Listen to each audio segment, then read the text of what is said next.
Planilha de dimensionamento de radier, versão beta. Se você quiser baixar essa planilha, eu vou deixar aqui nos links. Como ela está na versão beta, ela está gratuita, então aproveite. Neste vídeo eu vou te mostrar como utilizar ela para calcular radier e ter os resultados para o seu projeto. Essa aba a gente viu no último vídeo. Se você quiser ver, eu vou deixar aqui também no link da descrição para você entender essas resistências admissíveis do solo.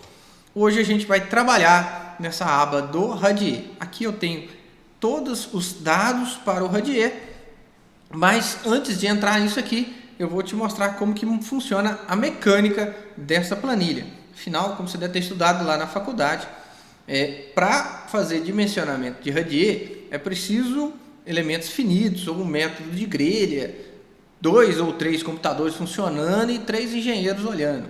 Mas existem alguns parâmetros que permitem a gente determinar as especificações do radier. E é isso que eu vou te mostrar aqui agora, qual que é o cerne dessa planilha.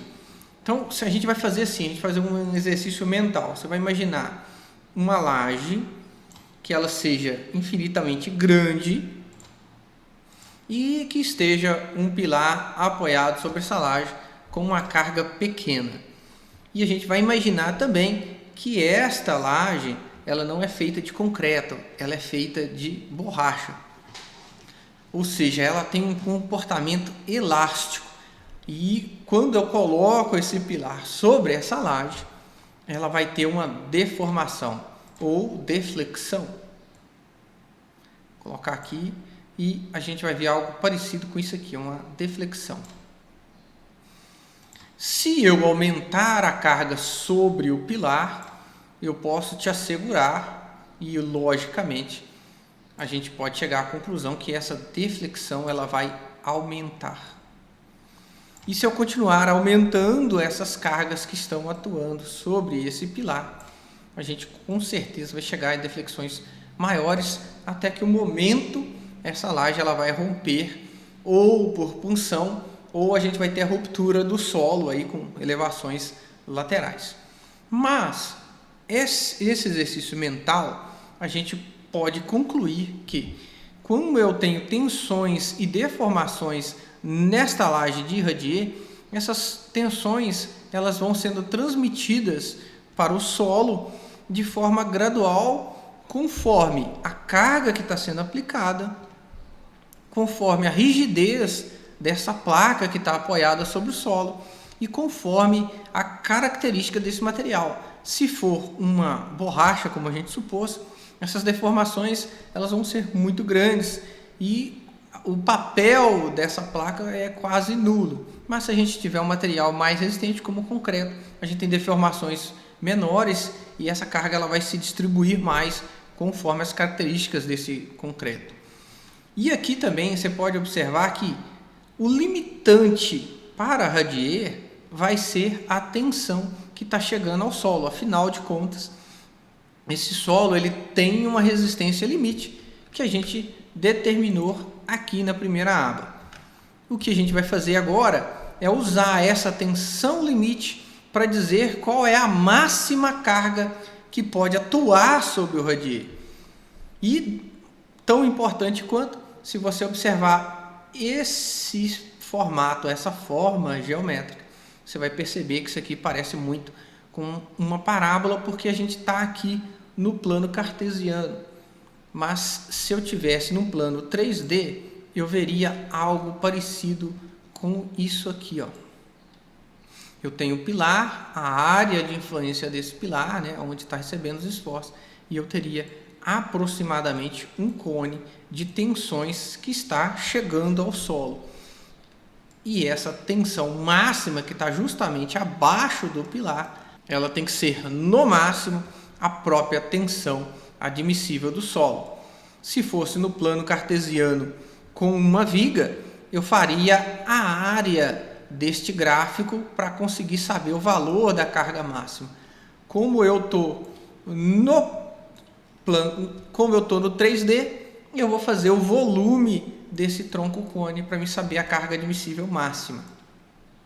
Outra conclusão importante aqui que a gente pode tirar de cara é que se eu tenho ele no centro, ele tem uma capacidade resistente.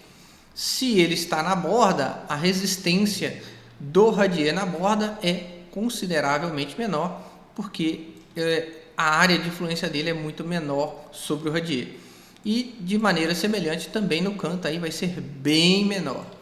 De qualquer forma, quando se trabalha com o radier, projetando o radier, a melhor coisa que você pode fazer é, em qualquer situação, colocar vigas de borda no radier para enrijecer esse radier.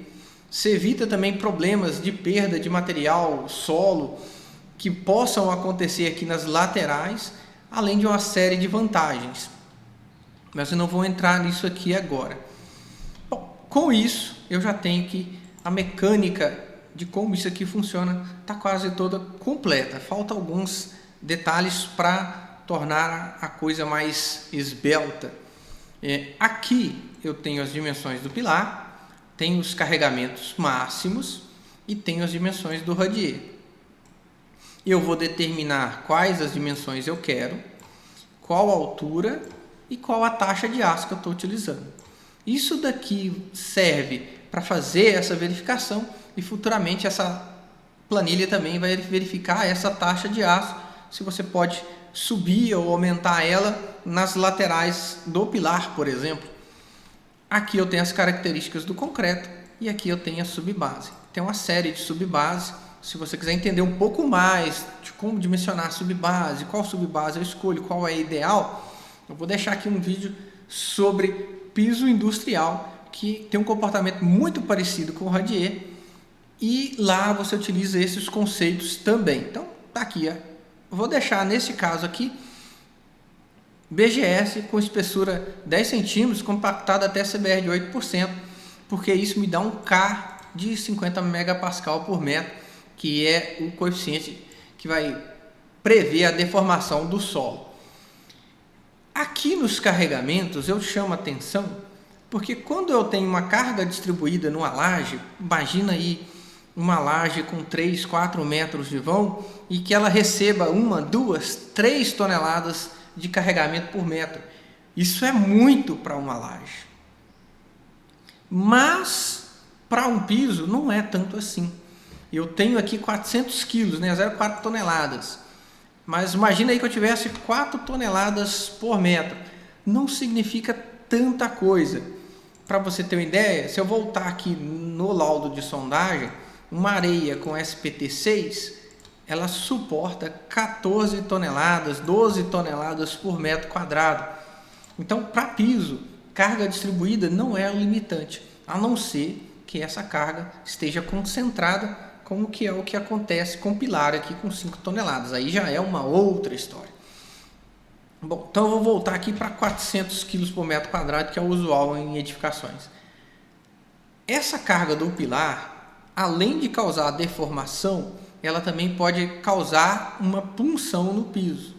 Então, aqui embaixo eu tenho as verificações da punção.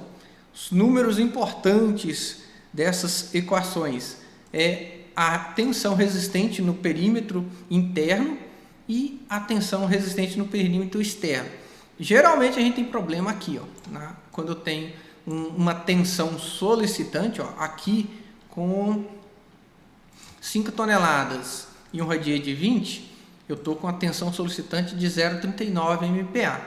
E a resistência aqui está na casa de meio MPa. Então tá uma coisa assim muito razoável.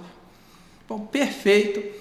Agora eu vou mostrar como que se faz o cálculo na planilha. Primeiro, a gente vai determinar qual é o carregamento e como eu quero esse radier.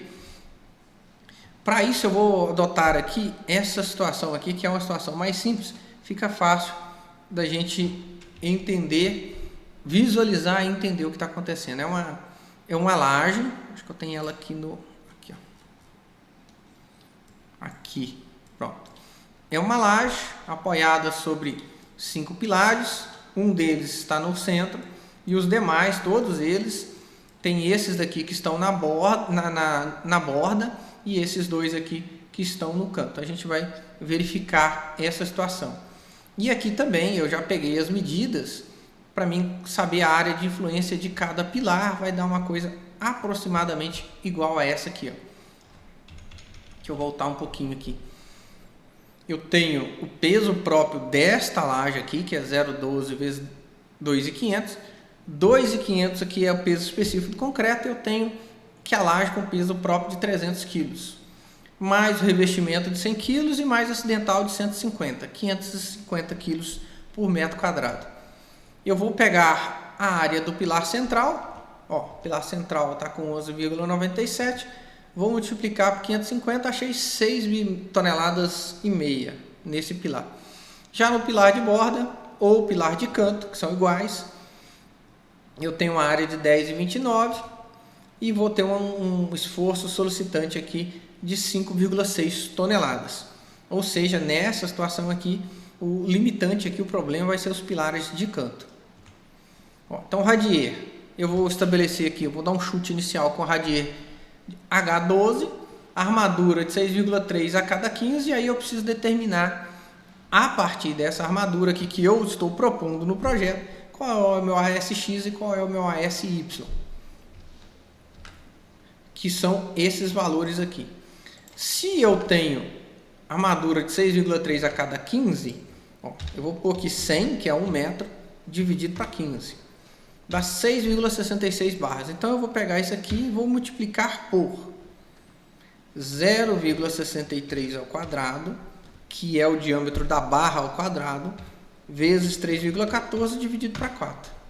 Ou seja, eu tenho aproximadamente aí 2,7 centímetros. Então, vou colocar aqui 2,08 vezes 2 no eixo X. Por que vezes 2? Porque no radier eu tenho uma armação positiva embaixo e uma armação negativa em cima. Eu vou colocar ambas iguais. Ou seja, no sentido X eu tenho 2 vezes esse valor e no eixo Y eu vou ter o mesmo valor. O esforço solicitante no pilar, aqui ficou... Eu vou adotar o pilar central aqui, ó, de 6,58. Então, igual a 6,58 vezes 1,4. Deu 9,2 toneladas. Vou manter esse BGS. Vou baixar aqui a espessura do radier para 12 centímetros. E esse pilar aqui, ele tem 20 por 30. Vou manter também o concreto 30 MPa. E a resistência à tração desse concreto eu vou manter 10% aqui, 3 MPa também, eu vou deixar como está. E vou clicar aqui em verificar, que aí eu tenho os resultados finais. Tensão solicitante, que é o valor que eu inseri. Se esse pilar for no centro, ok, maravilha, passou. Mas se ele for na borda e no canto, ele tem resistência insuficiente. Eu tenho que utilizar a viga de borda, o que já é até usual. Punção. Para o pilar no centro, eu tenho que a tensão resistente é de 1,06 e a solicitante é 1,15. Ou seja, a minha solicitante está maior do que a resistente. Eu tenho que inserir reforço de pinos com área de 0,14 centímetros quadrados por linha de pinos. Eu coloco aqueles pininhos em pé ali na área do pilar central. Seria, neste caso aqui, interessante fazer somente um reforço bem aqui no meio do pilar central e manter as armaduras que eu falei. Pessoal, espero que vocês tenham gostado. Se quiser baixar a planilha, está aqui embaixo. Se tiver qualquer dúvida, me manda. A gente se vê na próxima.